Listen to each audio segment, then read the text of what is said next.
വീഡിയോകൾക്കും ചായക്കൂട്ടിലേക്കും എല്ലാവർക്കും സ്വാഗതം. ഇന്ന് ഞാൻ നിങ്ങളായിട്ട് ഷെയർ ചെയ്യാൻ പോകുന്നത് ഒരു കർണാടക റെസിപ്പിയാണ്. നമുക്ക് ചോറിനും ചപ്പാത്തിക്കൊക്കെ കൂട്ടാൻ പറ്റുന്ന ഒരു സൈഡ് ഡിഷ് പോലത്തെ കറിയാണ്. വെള്ളം പോലത്തെ കറിയല്ല, നമുക്ക് ഒഴിച്ചു കൂട്ടുന്ന ചോറിൻ്റെ കൂടെ ഒഴിച്ചു കൂട്ടുന്ന കറിയല്ല. സൈഡിൽ വെച്ചിട്ട് നമുക്ക് തൊട്ട് നോക്കി കഴിക്കാവുന്ന അച്ചാറ് പോലെയോ സൈഡ് ഡിഷ് പോലെയൊക്കെ കഴിക്കാവുന്ന ഒരു കറിയാണ്.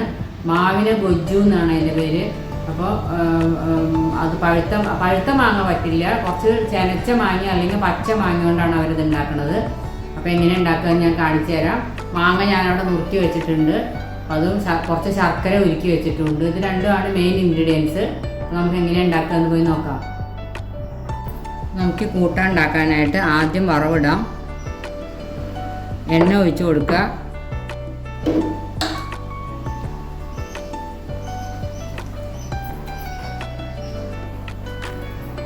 നമുക്ക് കുറച്ച് കടുക് ഇട്ട് കൊടുക്കാം. അതിൻ്റെ ശേഷം കുറച്ച് ഉലുവ ഇടാം. അല്ലാന്നുണ്ടെങ്കിൽ ഉലുവ വറുത്ത് പൊടിച്ചിട്ടുണ്ടെങ്കിൽ നമ്മൾ കൂട്ടാൻ ഉണ്ടാക്കിക്കൊണ്ടിരിക്കുമ്പോൾ ഉലുവ വറുത്ത് പൊടിച്ചതിട്ടാലും മതി.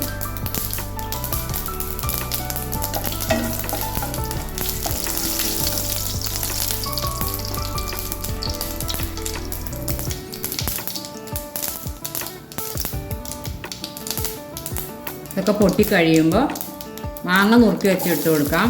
ഇത് 2 മാങ്ങയുണ്ട്.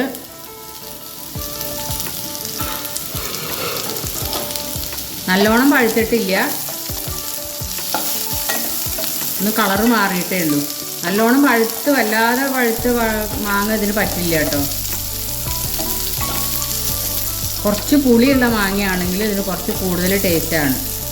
ഇത് മൂവാണ്ട മാങ്ങയാണ്, പുളിയുണ്ട്, മധുരമുണ്ട്. മധുരത്തിന് നമ്മൾ പിന്നെ ശർക്കര ഒഴിക്കുന്നുണ്ട്. അപ്പോൾ നല്ല പുളിയുള്ള മാങ്ങയാണെങ്കിലും ശർക്കര ഒഴിക്കുമ്പോൾ അത് പാകമായിക്കോളും. നമുക്കിനി ആവശ്യത്തിനുള്ള വെള്ളം ഒഴിച്ചു കൊടുക്കുക അതിലേക്ക്.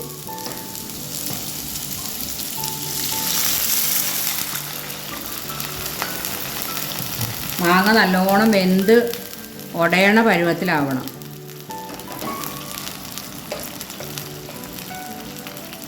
ഇതിലേക്കുള്ള മഞ്ഞൾപ്പൊടിയും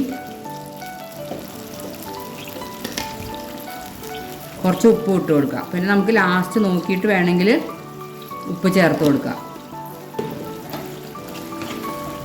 ഇനി മാങ്ങ നല്ലോണം തിളച്ചൊന്ന് വേവണം.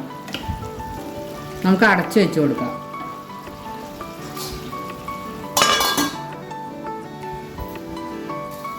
നമുക്കൊന്ന് തുറന്ന് നോക്കാം.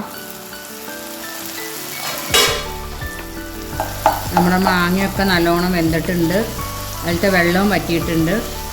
ചെറുതായിട്ട് നമുക്കൊന്നിങ്ങനെ ഉടച്ച് കൊടുക്കാം.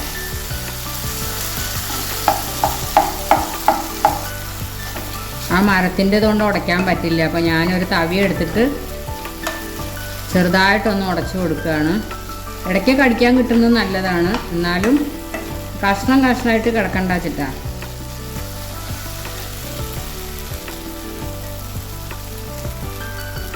ഇനി നമ്മൾ ഉരുക്കി വെച്ചേക്കണ ശർക്കര ഇതിലേക്ക് ഒഴിച്ചു കൊടുക്കുക.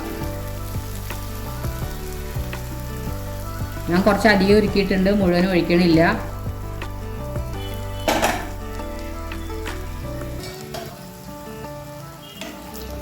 ഇനി ശർക്കരയിൽ കിടന്നിട്ട് ഇതൊന്ന് തിളച്ച് വറ്റി വരണം.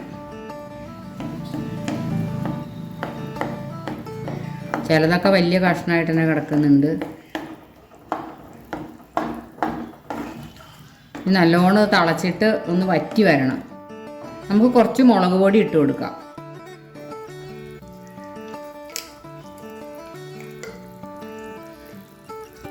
നിങ്ങൾക്ക് എരിവിനനുസരിച്ചുള്ള മുളക് പൊടി ഇടാം. ഇത് കാശ്മീരി മുളക് പൊടി ആയതുകൊണ്ട് കളറും കിട്ടും, എരിവ് അധികം ഉണ്ടാവില്ല.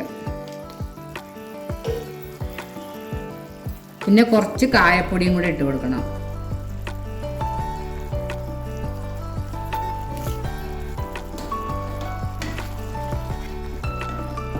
ഇതെല്ലാം കൂടി തിളച്ച് ഒന്ന് വറ്റി വന്നാൽ മതി. ഉപ്പ് ഇപ്പം നോക്കണ്ട, ലാസ്റ്റ് നമുക്ക് വറ്റിയതിൻ്റെ ശേഷം നോക്കാം.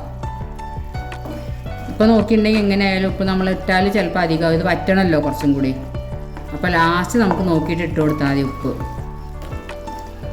ഇതൊന്ന് വറ്റട്ടെ.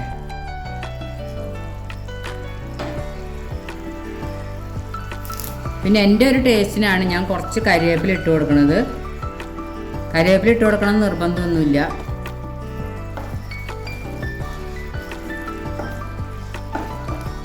ഇതൊന്ന് വറ്റിക്കോട്ടെ. അതേ വെള്ളമൊക്കെ വറ്റി ഒരു അച്ചാർ പരുവത്തിലായിട്ടുണ്ട്. ഇനി വറ്റിക്കേണ്ടവർക്ക് വറ്റിക്കാം കേട്ടോ. ഇത് ഇരുന്നാലും കുറച്ചും കൂടെ ഒന്ന് വറ്റും ശരിക്ക്. ഇതിപ്പോൾ ചൂടോടെ ആയതുകൊണ്ടാണ് ഇങ്ങനെ കുറച്ച് വെള്ളമായിട്ട് തോന്നുന്നത്. ഞാൻ അടുപ്പ് ഓഫ് ചെയ്യാണ്. ഇത് നമുക്കൊരു വിളമ്പണ പാത്രത്തിലേക്ക് മാറ്റി വയ്ക്കാം.